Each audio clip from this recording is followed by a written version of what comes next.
জিন্দাবাদ জিন্দাবাদ।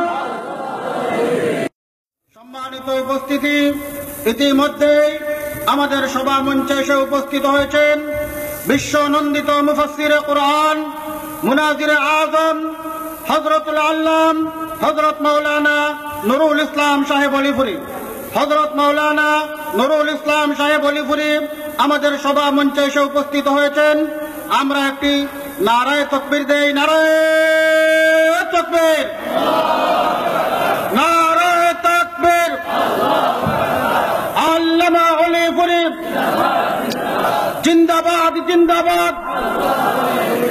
আল্লামা অলিপুরি, অলিপুরি সাহেবের আগমন, শুভেচ্ছা, স্বাগতম। নারায়ে তাকবীর। সম্মানিত উপস্থিতি, হযরত অলিপুরি সাহেব অত্যন্ত ব্যস্ততার মাঝেও, এই প্রতিকূল আবহাওয়ার মাঝেও আমাদের এই হাউজ স্টেটের জাগরণ ইসলামী সমাজ কল্যাণ পরিষদ কর্তৃক আয়োজিত তাফসীর মাহফিলে উপস্থিত হয়েছেন। এই জন্য জাগরণ ইসলামী সমাজ কল্যাণ পরিষদ হাউজ স্টেটের পক্ষ থেকে আন্তরিক মুবারকবাদ ও কৃতজ্ঞতা জানাই। এ পর্যায়ে আপনাদের সামনে মহাগ্রন্থ আল কোরআন থেকে তাফসীর পেশ করছেন বিশ্ব নন্দিত মুফাসসিরে কুরআন, মুনাজিরে আযম হযরতুল আল্লাম হযরত মাওলানা নুরুল ইসলাম সাহেব অলিপুরি। হযরত মাওলানা নুরুল ইসলাম সাহেব অলিপুরি। نحمده ونصلي على رسوله الكريم أما بعد فأعوذ بالله من الشيطان الرجيم بسم الله الرحمن الرحيم وأما من خاف مقام ربه ونهى النفس عن الهوى فإن الجنة هي المأوى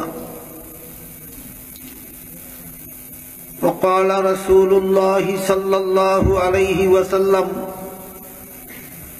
الكيس من دان نفسه وعمل لما بعد الموت أو كما قال عليه الصلاة والسلام।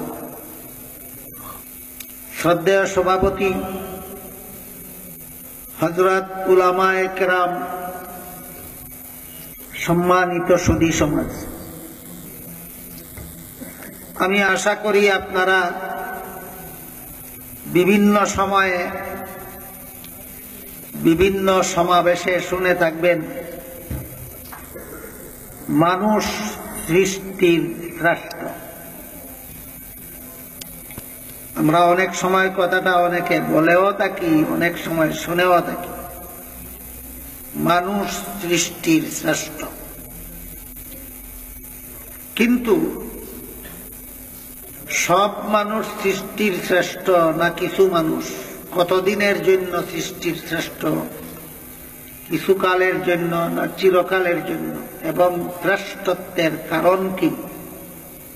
এইসব বিষয়ে আলোচনা হয় না। আলোচনা না হওয়ার কারণে এইসব বিষয়ে কিছু অতি অল্প সংখ্যক মুসলমান ছাড়া বাকি সমস্ত মুসলমানের ধারণা একেবারে অস্পষ্ট, একেবারে অস্পষ্ট।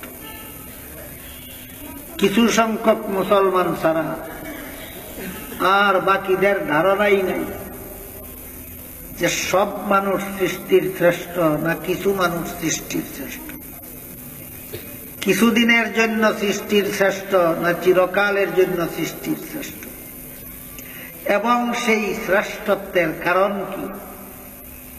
আমার কথা বুঝে থাকলে একটু দয়া করে বলুন।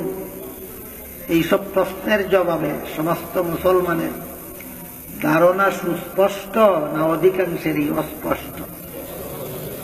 অস্পষ্ট। এজন্য আমি মনে করি এই অস্পষ্টতা দূর হওয়া দরকার।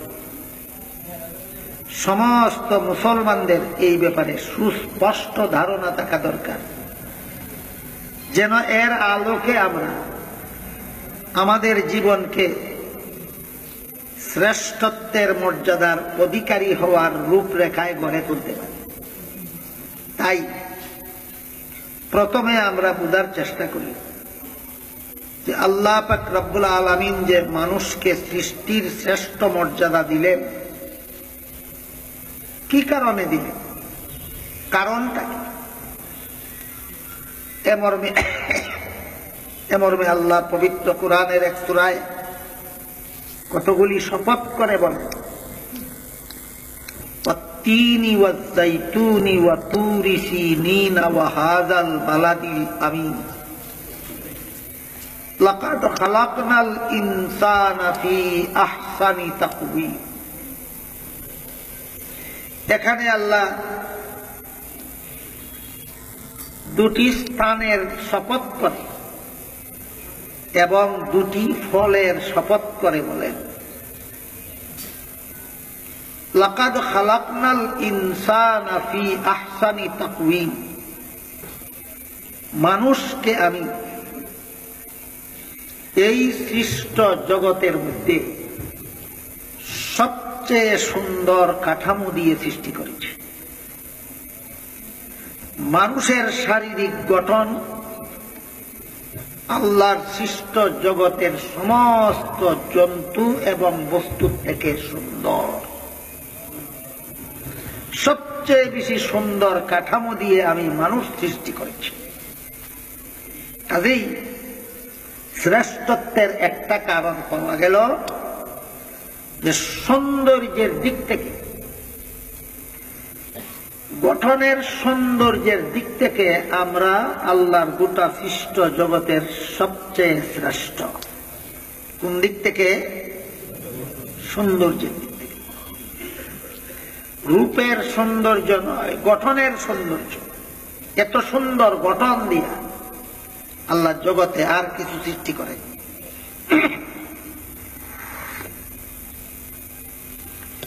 আরেকটা ব্যাপারে আল্লাহ পবিত্র কোরআনের আরেক সূরায় বেশ কতগুলি শপথ করে বলেন,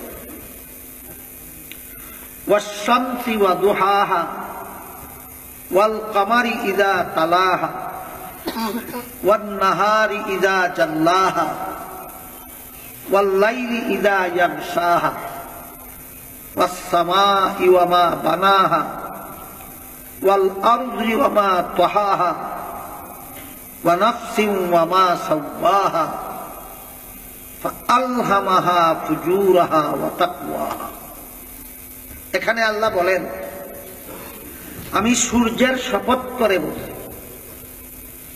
আমি রৌদ্রের শপথ করে বলছি, আমি চন্দ্রের শপথ করে বলছি, আমি চন্দনীর শপথ করে বলছি, আমি দিনের আলোর শপথ করে বলছি, আমি রাতের অন্ধকারের শপথ করে বলছি, আমি আসমানের শপথ করে বলছি, আসমান সৃষ্টি করার শপথ করে বলছি, জমিনের শপথ করে বলছি, জমিনকে সমতল করার শপথ করে বলছি, মানুষের মনের কসম খেয়ে বলছি, মনকে তাদের উপযোগী করার কসম খেয়ে বলছি। এই 12টা শপথ করে আল্লাহ বলেন, মানুষের মনের মধ্যে এমন 2টা যোগ্যতা দান করেছি যে 2 যোগ্যতা একত্রে কোন জীবজন্তুকেও দান করিনি, কোন ফেরেশতাকেও দান করিনি।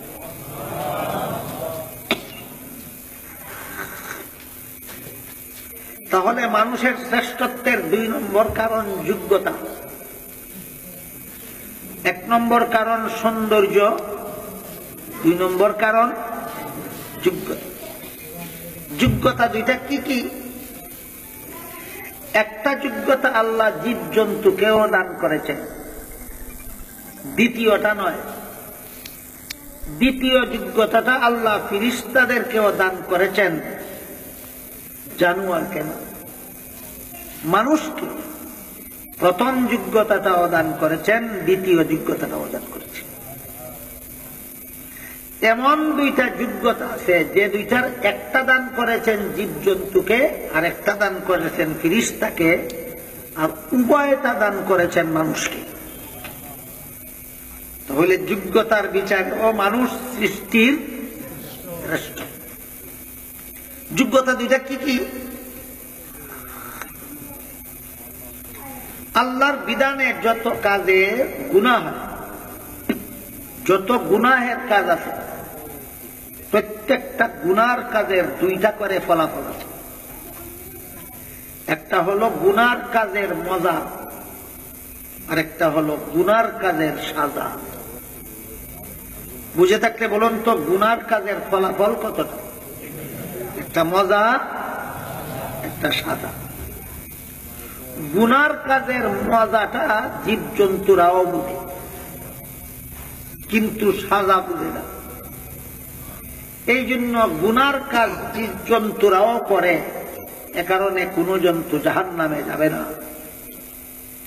জাহান্নামের শাস্তি কোন জীবজন্তুর জন্য নয়, কেন? এরা শাস্তি বুঝেই না। কিন্তু গুনার কাজের মজা বুঝে, সাজা বুঝে না। এই জন্য জীবজন্তুরা গুনার কাজ করলেও এদেরকে জাহান্নামের সাজা দেওয়া হবে না। আর ফিরিস্তারা গুনার কাজের সাজা বুঝে ঠিক মতোই, কিন্তু মজা বুঝে না। এই জন্য ফিরিস্তারা আজীবন বেগুনা, কোন গুনার কাজ কোন ফিরিস্তা কোনদিন করে না। তারপরও তারা সৃষ্টির শ্রেষ্ঠ মর্যাদার অধিকারী হতে পারে। সারা জীবনভর বেগুনা জীবন যাপন করে ফিরিস্তারা, শত শত হাজার হাজার লাখ লাখ বছর ফিরিস্তারা বেগুনা জীবন যাপন করে, সৃষ্টির শ্রেষ্ঠ হতে পারে না। কেন? গুনাহ না করলেও গুনার মজা বুঝে না। যে ব্যক্তি গুনার মজা বুঝে না, সেই ব্যক্তি গুনাহ না করলে কোনো পুরস্কারের যোগ্য হয় না। পক্ষান্তরে আল্লাহ মানুষকে গুনার মজা বুঝারও যোগ্যতা দান করেছেন, গুনার সাজা বুঝারও যোগ্যতা দান করেছেন। একটা যোগ্যতা জানোয়ারকে দান করেছেন, শুধু মজা বুঝার যোগ্যতা। আর একটা যোগ্যতা ফিরিস্তাকে দান করেছেন, শুধু সাজা বুঝার যোগ্যতা। মানুষকে আল্লাহ গুনার মজা বুঝারও যোগ্যতা দান করেছেন, সাজা বুঝারও যোগ্যতা দান করেছেন। এই কথাটা আল্লাহ 12টা শপথ করে বলেছেন।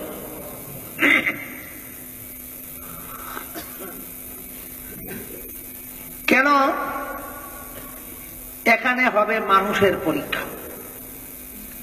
তুমি মজার লোভে গুনায় লিপ্ত জীবন যাপন করো, না সাজার ভয়ে গুনাহমুক্ত হওয়ার চেষ্টা করো। এই পরীক্ষার পাত্র বানাইছেন আল্লাহ শুধুমাত্র মানুষকে। যেই ব্যক্তি গুনার মজার লোভে গুনায় লিপ্ত জীবন যাপন করবে, সে আল্লাহর পরীক্ষায় ফেল হবে। যেই ব্যক্তি গুনার সাজার ভয়ে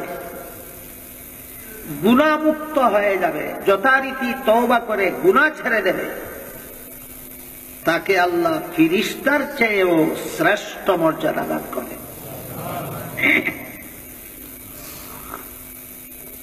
এই মর্যাদাটা যে মানুষ লাভ করতে পারবে, তারা চিরকালের জন্যই সৃষ্টির শ্রেষ্ঠ হয়ে থাকবে। আল্লাহর সাজার ভয়ে যারা গুনাহ ছেড়ে দিতে পারে, এদেরকে আল্লাহ যে ফিরিস্তার চেয়ে শ্রেষ্ঠ মর্যাদা দান করবেন। এই মর্যাদাটা ক্ষণস্থায়ী না চিরস্থায়ী? চিরস্থায়ী। সৌন্দর্যের যে মর্যাদা, এটা চিরস্থায়ী নয়, এটা ক্ষণস্থায়ী। সমস্ত মানুষকেই আল্লাহ সমস্ত জানোয়ার থেকে সুন্দর করে সৃষ্টি করেছেন। সমস্ত মানুষকেই আল্লাহ সমস্ত ফিরিস্তার চেয়ে সুন্দর কাঠামো দিয়ে সৃষ্টি করেছেন। কিন্তু মানুষের শারীরিক কাঠামোগত সৌন্দর্য, আমার কথা বুঝে থাকলে বলুন, চিরকাল থাকবে না এক সময় ধ্বংস হয়? এক সময় ধ্বংস হয়। বাংলাদেশের কোন কোন এলাকায় একটা বাংলা প্রবাদ আছে, আঞ্চলিক প্রবাদ। বলে, পুলা বয়সে চুলা মুখ, জোয়ান বয়সে চান মুখ, আর বুড়া খালো বুড়া মুখ। এটা আঞ্চলিক প্রবাদ। অর্থাৎ শিশুদের চেহারাটাকে ফুলা নারিকেলের মালার মতো, এটাও একরকম সুন্দর। কিন্তু যৌবন কালে তার চেহারায় যে সৌন্দর্য ফুটে ওঠে সেটা শিশুকালেও থাকে না। আর বার্ধক্যকালে শিশুকালের সৌন্দর্য থাকে না, যৌবনের সৌন্দর্য থাকে না। বুঝে থাকলে বলুন, সুন্দর কাটামোটা চিরস্থায়ী না ক্ষণস্থায়ী? ক্ষণস্থায়ী। দান করেছেন আল্লাহ সমস্ত মানুষকে, কিন্তু এটা চিরস্থায়ী নয়, এটা ক্ষণস্থায়ী। আর জানোয়ারের যোগ্যতাটাও আছে, ফিরিস্তার যোগ্যতাটাও আছে, এইটাও আল্লাহ সমস্ত মানুষকেই দান করেছে। কিন্তু এই যোগ্যতাকে একদল মানুষ কাজে লাগায়, সাজার ভয়ে গুনাহ ছেড়ে দেয়। এরা চিরকালের জন্য সৃষ্টির শ্রেষ্ঠ মর্যাদার অধিকারী হয়ে থাকে। আর একদল মানুষ গুনার মজার লোভে গুনায় লিপ্ত জীবন যাপন করে, সাজার ভয় অন্তরে স্থান দেয় না, গুনাহ থেকে মুক্ত হওয়ার চেষ্টা করে না। এদেরকে যে আল্লাহ যোগ্যতাগত শ্রেষ্ঠত্ব দান করেছিলেন, এদের এই শ্রেষ্ঠত্ব বিলুপ্ত হয়ে যায়। এক পর্যায়ে তারা জানোয়ারের চেয়েও নিকৃষ্ট হয়ে যায়। তাহলে এই যোগ্যতাটাও, এই শ্রেষ্ঠত্বটাও ক্ষণস্থায়ী, সৌন্দর্যের শ্রেষ্ঠত্বটাও ক্ষণস্থায়ী। যোগ্যতাগত শ্রেষ্ঠত্ব যদি কাজে না লাগায় সেটাও ক্ষণস্থায়ী। তাই আল্লাহ পাক রব্বুল আলামিন পবিত্র কোরআনের এক আয়াতে বলেন, ওয়ালাকাদ যারানা লিজাহান্নামা কাসীরাম মিনাল জিন্নি ওয়াল ইনস লাহুম কুলুবুন লা ইয়াফকাহুনা বিহা ওয়া লাহুম আয়ুনুন লা ইউবসিরুনা বিহা ওয়া লাহুম আযানুন লা ইয়াসমাউনা বিহা উলাইকা কাল আনআমি বাল হুম আযাল উলাইকা হুমুল গাফিলুন। আল্লাহ প্রদত্ত যোগ্যতাটা, অর্থাৎ গুনার মজাও বুঝে, সাজাও বুঝে, এইটাকে যারা যথাযথভাবে কাজে লাগায় না, অর্থাৎ সাজার ভয়ে যারা গুনার লালসা ছাড়তে পারে না, সাজার ভয়ে যারা গুনার মজার লালসা ছাড়তে পারে না, এরা যোগ্যতাগত শ্রেষ্ঠত্ব যেটা আল্লাহ দান করেছিলেন সেটা ধরে রাখতে পারে না, সেটা তাদের হাতছাড়া হয়ে যায়। এদের ব্যাপারে আল্লাহ বলেন, উলাইকা কাল আনআম, এরা চতুষ্পদ জন্তুর মতো। যারা গুনার মজার লোভে গুনার সাজার ভয় ছাড়তে পারে না, গুনার সাজার ভয় অন্তরে গ্রহণ করতে পারে, গুনার মজার লোভে যারা গুনাহ ছাড়তে পারে না, আল্লাহ পাক রব্বুল আলামিন এদেরকে বলেছেন চতুষ্পদ জন্তুর চেয়েও নিকৃষ্ট হয়ে যায়। তাহলে সৌন্দর্যের শ্রেষ্ঠত্বটাও ক্ষণস্থায়ী, যোগ্যতার শ্রেষ্ঠত্বটার দুই অবস্থা। যদি কাজে লাগাইতে না পারে এটাও ক্ষণস্থায়ী, আর যদি কাজে লাগাইতে পারে তাহলে এই শ্রেষ্ঠত্ব তার চিরকাল থাকে। সুতরাং আমরা যদি চিরকালের জন্য সৃষ্টির শ্রেষ্ঠ মর্যাদা অর্জন করতে চাই, তাহলে এই যোগ্যতাটা কাজে লাগাতে হবে। গুনার সাজার ভয়ে গুনার মজার লালসা বর্জন করতে হবে। আর এটা বর্জন করা মুখে বলা যত সহজ, কাজে তত সহজ নয়। মানুষের মনের মধ্যে সদা সর্বদাই গুনার প্রতি আকর্ষণ থাকে। সকল প্রকার গুনার মজার লালসায় মানুষের মন তাকে গুনার প্রতি আকৃষ্ট। মন থেকে এই গুনার আকর্ষণের আগাছা পরিষ্কার করার জন্য কতগুলি সাধনা আছে, এইগুলি অর্জন করতে হয়।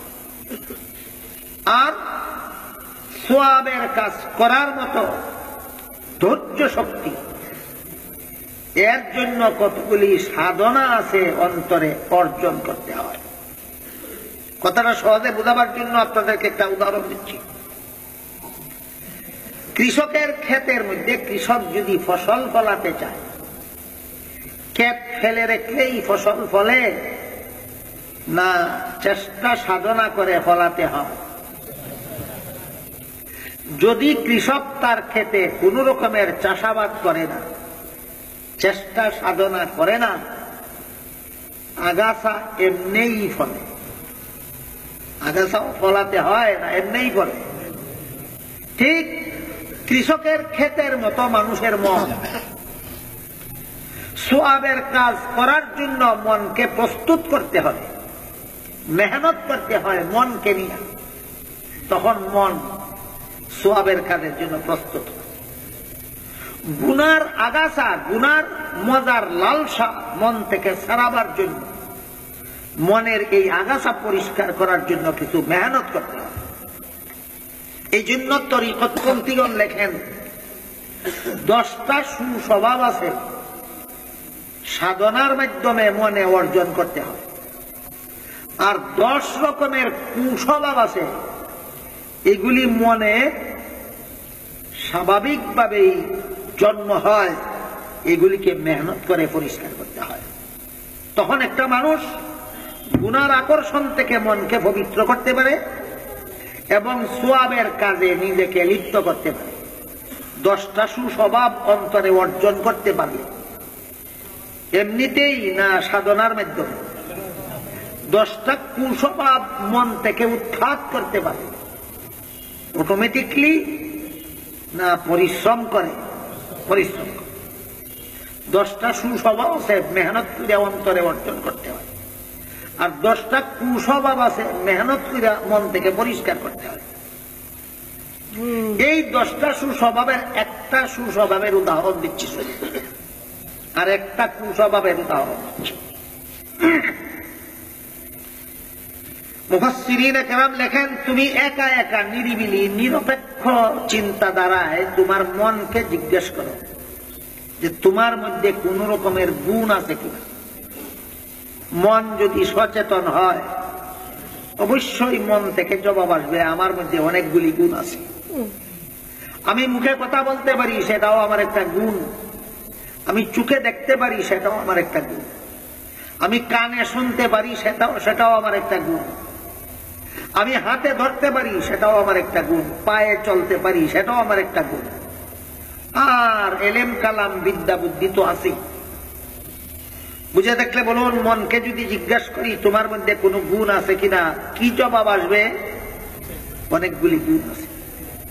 এবার তোমার মনকে জিজ্ঞাসা করো, তোমার এ সমস্ত গুণের জন্য তুমি প্রশংসা পাওয়ার যোগ্য কিনা।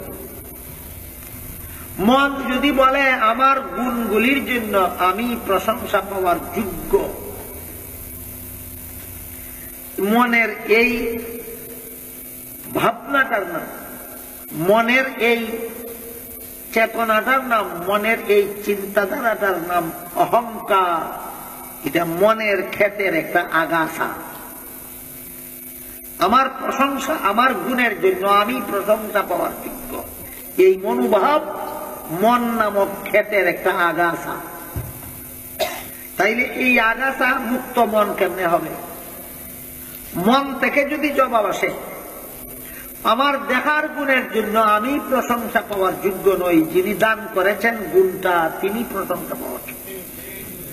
আমি কানে শোনার জন্য আমি প্রশংসা পাওয়ার যোগ্য নই, যিনি দান করেছেন তিনি প্রশংসা পাওয়ার যোগ্য।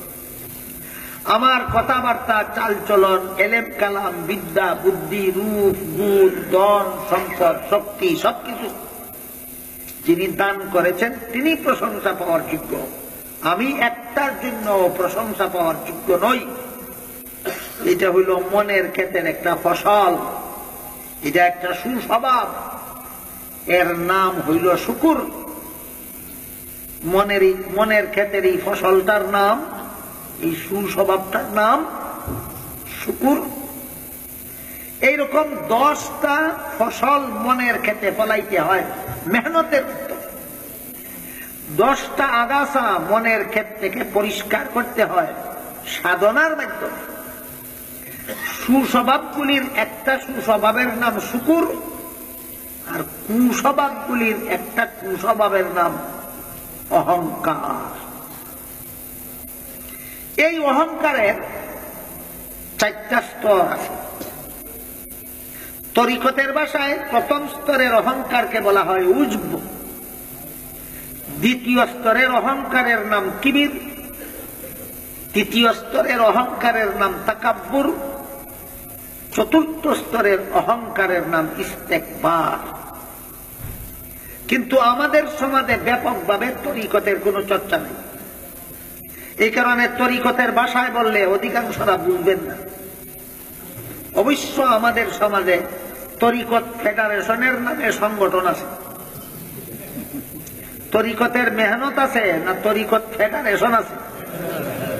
ফেডারেশনের তরিকত হাসিল হয় না, মেহনতের দ্বারা তরিকত হাসিল হয়, এটাও বুঝতে হবে। ফেডারেশনের তরিকত হাসিল হয় না মেহনতে? মেহনতে। মেহনত ছাড়া ফেডারেশন তরিকতের নামে ফেডারেশন নাম দিলে কোনো কাজ হবে না। এটা লেভেলে থাকবে, এটা বাস্তবায়ন হবে না। কাজেই তরিকতের মেহনতের অভ্যাস যাদের নাই তারা ভাষাগুলি বুঝবেন না। এই জন্য আপনাদের বুঝার জন্য বাংলায় বলছি। অহংকারের 4টা স্তর আছে। প্রথম নম্বর স্তর হলো অহংকারের বীজ, 2 নম্বর স্তর হলো অহংকারের চারা, 3 নম্বরটা হলো অহংকারের গাছ, 4 নম্বরটা হলো অহংকারের ফসল। বীজ, চারা, গাছ, ফসল। এবার বুঝতে পেরেছেন? সরল রাখতে পারবেন? মুফাসসিরিনে কেরাম লেখেন অহংকারের বীজ কোনটা, অহংকারের চারা কোনটা, অহংকারের গাছ কোনটা, অহংকারের ফসল কোনটা। যদি আমি চিনতে পারি তাহলে আমি টের পাবো আমার মধ্যে কত নম্বরটা আছে। আর যত নম্বরটাই থাকুক, হাদিস শরীফে রাসূল করিম সাল্লাল্লাহু আলাইহি ওয়াসাল্লাম বলেন, সরিষার বিন্দু পরিমাণ অহংকার যার অন্তরে থাকবে তাকে জাহান্নামে যেতেই হবে। বলুন, সরিষার বিন্দু পরিমাণ অহংকার থাকলেও যদি জাহান্নামে যেতেই হয়, তাইলে অহংকারের বীজে যাদের চারা গজাইছে তাদের অবস্থা কি হবে? অহংকারের চারা যাদের গাছ হয়েছে তাদের পরিণতি কি হবে? অহংকারের গাছে যাদের ফসল ধরেছে তাদের অবস্থা কি হবে? সুতরাং অহংকারের স্তরগুলি বুঝার দরকার এবং সাধনার মাধ্যমে, মেহনতের মাধ্যমে মন নামের ক্ষেত্র থেকে অহংকারের এই আগাছাগুলি পরিষ্কার করার দরকার, জাহান্নাম থেকে বাঁচার স্বার্থে, জান্নাত লাভের স্বার্থে। আমি একটা একটা করে বলি অহংকারের বীজ কোনটা, অহংকারের চারা কোনটা, অহংকারের গাছ কোনটা, অহংকারের ফসল কোনটা। বুঝলে যার মধ্যে যেটা আছে টের পাবেন যে আমার মধ্যে এত নম্বরের অহংকার আছে। যদি আমরা কেউ বুঝতে পারি যে আমার মধ্যে হয়তো অহংকারের বীজ আছে, নাইলে অহংকারের চারা আছে, নাইলে অহংকারের গাছ আছে, নাইলে অহংকারের ফসল আছে, জাহান্নাম থেকে বাঁচতে হইলে অহংকার নামের ই আগাছা অন্তর থেকে পরিষ্কার করতেই হবে। অহংকারের আগাছা মনের ক্ষেত্র থেকে পরিষ্কার করতেই হবে। প্রথমে আমরা বোঝার চেষ্টা করি এই আগাছাগুলির কোনটাকে বীজ বলে, কোনটাকে চারা বলে, কোনটাকে গাছ বলে, কোনটাকে ফসল বলে। মুফাসসিরিনে কেরাম লেখেন, তোমার মন যদি বলে আমার গুণের জন্য আমি প্রশংসা পাওয়ার যোগ্য, এটা অহংকারের বীজ। এটা কি অহংকারের বীজ? মন যদি বলে একটা গুণের জন্য আমি প্রশংসার যোগ্য নই, সকল গুণের জন্য একমাত্র আল্লাহ প্রশংসা পাওয়ার যোগ্য, তাহলে এটা মন নামক ক্ষেতের একটা ফসল, নাম তার শুকুর, নাম তার শুকুর। আর মন যদি বলে আমার অমুক গুণের জন্য আমি প্রশংসা পাওয়ার যোগ্য, আমার এলেম কালামের জন্য আমি প্রশংসা পাওয়ার যোগ্য, আমার বিদ্যা বুদ্ধির জন্য আমি প্রশংসা পাওয়ার যোগ্য, মন যদি বলে তাহলে এটা অহংকারের বীজ। আর যদি মনের কথাটা মুখে প্রকাশ করে এটা অহংকারের চারা। মনের বীজ মুখ দিয়া চারা গজাইছে, মনের বীজের চারা কোথা কোন অঙ্গ দিয়া গজাইছে? মুখ দিয়া গজাইছে। আর যদি নিজের গুণকে অপরের সাথে তুলনা করে, অমুকের এমন বিদ্যা বুদ্ধি নাই, আমার যেমন বিদ্যা বুদ্ধি আছে, অমুকের এমন গুণ নাই, আমার যেমন গুণ আছে, অপরের সাথে যখন তুলনা করে তখন এইটাকে বলে অহংকারের গাছ। অপরের সাথে তুলনা করলে অহংকারের চারা গাছ হইছে। যার সাথে তুলনা করলো তাকে সমাজে খাটো প্রমাণ করার জন্য, নিজেকে তার চেয়ে শ্রেষ্ঠ প্রমাণ করার জন্য তার সাথে যত রকমের অবিচার করবে, সবগুলি অবিচার অহংকারের গাছের ফসল। সবগুলি অবিচার হলো অহংকারের গাছের ফসল। মনে মনে যদি নিজেকে প্রশংসার যোগ্য মনে করে যে অহংকারের বীজ, মুখ দিয়া যদি নিজের যোগ্যতা ঘোষণা করে যে অহংকারের চারা, অপরের সাথে যদি নিজের যোগ্যতাকে তুলনা করে অহংকারের গাছ। যার সাথে তুলনা করলো তাকে সমাজে খাটো প্রমাণ করার জন্য তার সাথে যদি অবিচার করে, এই অবিচারটা হলো অহংকারের ফসল। আমার কথা বুঝে থাকলে এবার বলুন তো, বর্তমান সমাজের কোন মুসলমান কি কারো সাথে কোন রকম অবিচার করে? কিসের ফসল? অহংকারের ফসল। অহংকারের গাছও তার ফসল ধরছে। অথচ আল্লাহ রসুল বলেন বিন্দু মাত্র অহংকার অন্তরে থাকলেও জাহান্নামে যেতেই হবে। তাহলে যার অহংকার বিন্দু মাত্র নয়, বিশাল গাছ হইয়া যার অহংকার ফসল ধরছে, তার ঠিকানা কোথায় হবে? এই জন্য আম্মা মান খাফা মাকাম রাব্বিহি ওয়া নাহান নাফসা আনিল হাওয়া ফাইন্নাল জান্নাতা হিয়াল মাওয়া। যার মন চায় মজার লোভে গুনাহ করতে, সে যদি তার মনকে গুনার মজার লালসার থেকে বারণ করে রাখতে পারে, আল্লাহর পরীক্ষায় পাশ, তার ঠিকানা হবে জান্নাতে। আর মন চায় বলেই যদি গুনায় লিপ্ত হইয়া যায়, তাইলে আল্লাহর পরীক্ষায় পাশ না পেয়ে আল্লাহর পরীক্ষায় ফেল করলে ঠিকানা হবে জাহান্নাম।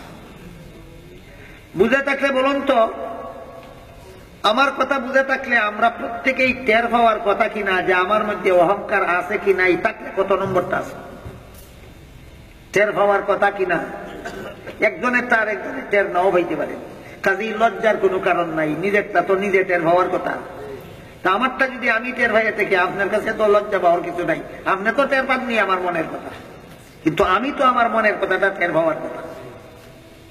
কথা বুঝে থাকলে বলুন, আমাদের কার মনে অহংকার আছে আর কার মনে নাই, থাকলে কত নম্বরটা আছে টের পাওয়া যায় কিনা।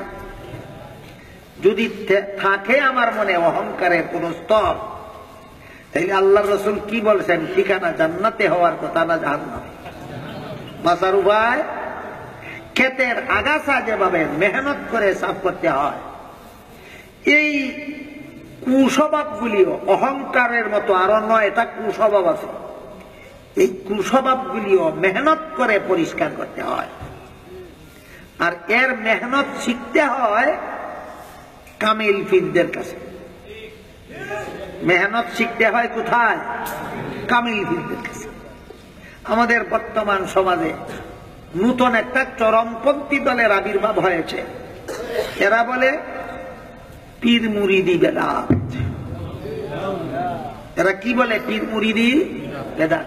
এর মানে হইল এরা নফসের গুলামি করতে করতে এত বড় জঘন্যতম গুলাম হয়েছে, এই গুলামি জিনজির ছিন্ন করা তাদের কপালে নাই, ভাগ্য নাই। এই জন্য পীর মুরিদিকে বেদাত বলে। এই চরমপন্থী দলটার নাম হলো লামাযহাবী। এই চরমপন্থী দলটার নাম হলো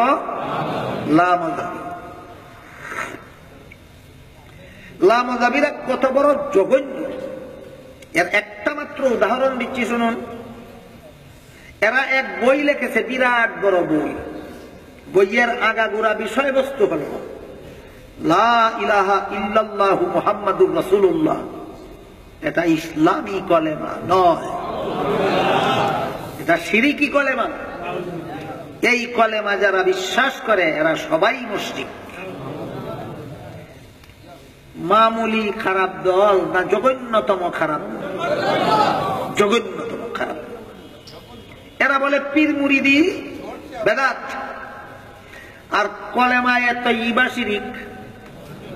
কলেমায়ে তয়্যিবা শিরিক হইলে কোন কলেমা ঈমান হবে? এই চরমপন্থী দলটা বলে পীর মুরিদি বেদাত। কয় পীর শব্দটাও কোরআন হাদিসে নাই, মুরিদ শব্দটাও কোরআন হাদিসে নাই। আমি বলতে চাই বেহেশত শব্দটাও কোরআন হাদিসে নাই, নামাজ শব্দটাও কোরআন হাদিসে নাই। বেহেশত ফার্সি শব্দ আর কোরআন হাদিসের ভাষা হলো আরবি। বলুন কোরআন হাদিসে ফার্সি শব্দ পাওয়া যাইবে? বেহেশত শব্দ কোরআন হাদিসে খুঁজতে যাওয়া বুকারামের কাজ। যেমন ভাবে বেহেশত শব্দ কোরআন হাদিসে খুঁজতে যাওয়া বুকারামের কাজ, তেমনি ভাবে পীর শব্দ ফার্সি, এটাও কোরআন হাদিসে খুঁজতে যাওয়া বুকারামের কাজ। কোরআনের ভাষায় যে জিনিসটাকে জান্নাত বলে, ফার্সি ভাষায় ওইটাকে বেহেশত বলে। কোরআনের ভাষায় তাকে মুর্শিদ বলে, ফার্সি ভাষায় তাকে পীর বলে। কোরআনের ভাষায় যাকে সালাত বলে, ফার্সি ভাষায় এটাকে নামাজ বলে। কোরআনের ভাষায় যেটাকে জাহান্নাম বলে, ফার্সি ভাষায় এটাকে দুজখ বলে। তাহলে বেহেশত শব্দ কোরআনে নাই বলে লামাযাবিদের বেহেশত নাই? বেহেশত শব্দ কোরআনে নাই বলে যদি বেহেশত বলতে কোনো জিনিস না থাকে, তাহলে তো লামাযাবিদের কপালে বেহেশত নাই। আর আমরা বলি কোরআনে যেটাকে জান্নাত বলে এইটাকেই ফার্সিতে বেহেশত বলে, কাজে আমাদের বেহেশত আছে। ঠিক তেমনি ভাবে কোরআনে যেটাকে মুর্শিদ বলে এইটাকেই ফার্সি ভাষায় পীর বলে, এটাকেই ফার্সি ভাষায় পীর বলে। হাকিমুল উম্মত হযরত আল্লামা আশরাফ আলী থানভী রাহমাতুল্লাহ আলাইহি, হাকিমুল উম্মত হযরত আল্লামা আশরাফ আলী থানভী রাহমাতুল্লাহ আলাইহি একজন আলেম প্রশ্ন করেছিলেন যে আমি কোরআন জানি, হাদিস জানি, হালাল জানি, হারাম জানি, আমি নিজে নিজে আমার মনের মধ্যে এই সুস্বভাবের ফসলগুলি ফলাইয়া নিব, কুস্বভাবের আগাছাগুলি আমার মন থেকে আমি নিজে নিজে পরিষ্কার করে নেব, আমি কেন পীর ধরতে যাব? একজন আলেম হাকিমুল উম্মতকে প্রশ্ন করেছিল। যেহেতু প্রশ্নকারী আলেম ছিলেন, এই জন্য হাকিমুল উম্মত আলেমানা জবাব দিয়েছেন, যা আলেমরাই বুঝবে, অন্যরা বুঝবে না। হাকিমুল উম্মত বললেন, আল্লাহ কোরআনে বলছেন ইউজাক্কিহিম, ইউজাক্কি সেগাটা বাবে লাজিমের না বাবে মুতাদ্দির? বস 16.5 আনার বুঝ হয়ে গেছে। আপনারা এখানে যারা আলেম নন, আপনাদের বুঝার জন্য বলি, আল্লাহ যে কোরআনে বলেছেন মনকে কুস্বভাব থেকে পবিত্র করাও, করো বলেছেন না করাও বলেছেন? যদি আল্লাহ বলতেন মনের কুস্বভাবকে পবিত্র করো, তে হয়তো নিজের কাজ। যেহেতু আল্লাহ বলেছেন করাও, কাজে আমার মনের কুস্বভাব পবিত্র করা, যার মন পবিত্র তার দিয়া করাইবার কাজ, তার নাম পীর, তার নাম ওই পীর। থানভীর যুগের এক নবাব থানভীর কাছে মুরিদ হইতে গেল। থানভী নবাবকে মুরিদ করলেন। মুরিদ করার পরে নবাবকে বললেন যে আমার খানকার মসজিদে এই মনের আগাছা সাফ করার জন্য তোমাকে একটানা 40 দিন সাধনা করতে হবে। একাধারে 40 দিনের সাধনাকে পরিভাষাগত ভাবে চিল্লা বলা হয়। এক চিল্লা আমার খানকার মসজিদে ডাকতে হবে। নবাবে জবাব দিল, হুজুর আপনার কাছে মুরিদ হয়েছি, আপনি হুকুম দিলে তো পালন আমার করতেই হবে। তবে আমার তো বাড়ির থেকে আসার সময় বলিনি যে আমি আপনার এখানে এক চিল্লা থাকবো, বাড়ির লোকেরা তো জানে আমি ফিরে চলে যাব। কাজী আপনি অনুমতি দিন, আমি বাড়িতে একটা চিঠি পাঠাই, তারা যেন জানতে পারে যে আমি আপনার এখানে 40 দিন থাকতে হবে, এবং আমার এখানে 40 দিন থাকাকালীন পকেট খরচের কিছু পয়সা যেন মনি অর্ডার করে পাঠিয়ে দেয়, সেটাও যেন আমি চিঠিতে উল্লেখ করে দিতে পারি। থানভী বললেন, ঠিক আছে চিঠি লেখো, তবে আমাকে পড়াইয়া পোস্ট করতে হবে। নবাব তার বাড়িতে টাকা পকেট খরচের টাকা পাঠাবার জন্য চিঠি লিখবে, কিন্তু তার পীরকে পড়াইয়া পোস্ট করবে। নবাবে চিঠি লেখে থানভীকে পড়তে দিল। থানভী চিঠি হাতে নিয়ে দেখেন লেখছে যে আমি থানভীর কাছে মুরিদ হয়েছিলাম, উনার খানকায় এক চিল্লা থাকতে হয়, কাজেই তোমরা আমার জন্য একটা নির্ধারিত টাকার পরিমাণ বলে দিল, এই পরিমাণ টাকা পাঠাইয়া দিও। সাবধানের চেয়ে কম পাঠাইলে লোকে মনে করবে নবাবের বাড়ির থেকে এত কম পয়সা পাঠাইল কি। চিঠি পরে থানভী সাহেব বুঝতে পারলেন অহংকারের রোগে তারে ধরছে। থানভী বলে দিলেন, ঠিক আছে তোমার চিঠি তুমি পোস্ট করে দাও। কোন রোগে ধরছে, ধরা পড়ছে কিনা? ধরা পড়ছে। এর থেকে কম পাঠাইলে তোমার নবাবগিরি নষ্ট হয়। এই রোগে তোমারে ধরছে, জাহান্নামে না নিয়ে ছাড়বে না। তোমারে জাহান্নাম থেকে রক্ষা করতে হইলে এই আগাছা তোমার মন থেকে সাফ করতে হবে। তার এই মনের অহংকারের আগাছা সাফ করার জন্য থানভী যে একটা নিরানি দিলেন। নিরানি বুঝেন? নিরানি যে জিনিস দিয়া ক্ষেতের আগাছা সাফ করে, এটারে নিরানি হয়। থানভী এই নবাবের মনের আগাছা সাফ করার জন্য একটা নিরানি দিলেন। কি নিরানি? তিনি বললেন, এই 40 দিন যে তুমি আমার খানকায় থাকবে, এই 40 দিনের ভিতরে যত মুসল্লি আমার খানকার মসজিদে 5 বেলা নামাজ পড়তে আসবে, প্রত্যেকটা মুসল্লি মসজিদ থেকে নামাজ পড়ে বের হওয়ার সময় তোমার হাতে জুতাগুলি সুদা করে দিলে হবে না, তোমার হাতে ধরে প্রত্যেকটা মুসল্লির পায়ে তাদের জুতাগুলি পরাইয়া দিতে হবে। বাস, নবাবগিরি শেষ। বলুন, এই সাধনা নিজে নিজে করতে পারত না কামিল পীরের দ্বারা করাইতে হইল? বোঝা গেল মনের আগাছা নিজেরটা নিজে সাফ করা যায় না, কামিল পীরের দ্বারা করাইতে হয়। আরেক পীরের দরবারের ঘটনা বলি শুনুন। আরেক পীরের এক মুরিদ বলে, হুজুর আপনার কাছে আমার পরে কত মানুষ মুরিদ হইয়া খেলাফত পাইয়া গেল, পীর হইয়া গেল। আমাকে বৎসরের পর বৎসর যাবত শুধু সবক দেন, তসবিহ দেন, জিকির দেন, ওজিফা দেন, খেলাফত দেন না কেন? ঘটনাটা কি? পীর বলেন, তোমার আগাছা বড় শক্ত, তোমার মনের ক্ষেত্রে যে আগাছা ফলছে এগুলি উপরাইতে সময় লাগে। মুরিদ কয়, আমাকে শক্তভাবে নিরানি দিয়া দেন যাতে একদিনে সব আগাছা সাফিয়া যায়। পীরে কয়, তুমি সহ্য করতে পারবে না। মুরিদে কয়, দিয়া দেখেন। থানভী বলেন, আমার পকেট থেকে টাকা নাও, বাজার থেকে দোকান দেখে আঙ্গুর কিনো, বাজারের মস্তান ছেলে ফেলেদেরকে আঙ্গুর বন্টন করে দাও, আর বলো যে আমাকে একটা করে কানমলা দিবে, তারে আরো একটা করে আঙ্গুর দেবে। এটাই তোমার শক্ত নিরানি। মুরিদে কয়, সুবহানাল্লাহ। এই পীরের কথা অন্য মুরিদে যখন কইল সুবহানাল্লাহ, পীরে মুরিদ কয় শিরিক করছস। মুরিদে কয় সুবহানাল্লাহ অর্থ আল্লাহ পবিত্র, আল্লাহ পবিত্র কইলে শিরিক হয় কেমনে? পীরে কয় সুবহানাল্লাহ কথার অর্থ আল্লাহ পবিত্র, কিন্তু তুই যে সুবহানাল্লাহ কইছস আল্লাহ পবিত্র বুঝানির লাগি না, বাজারের মস্তান ছেলে ফেলে থেকে তোর নিজের পবিত্র বুঝানির লাগি তুই সুবহানাল্লাহ কইছস। সুবহানাল্লাহ কথার অপব্যবহার করছস।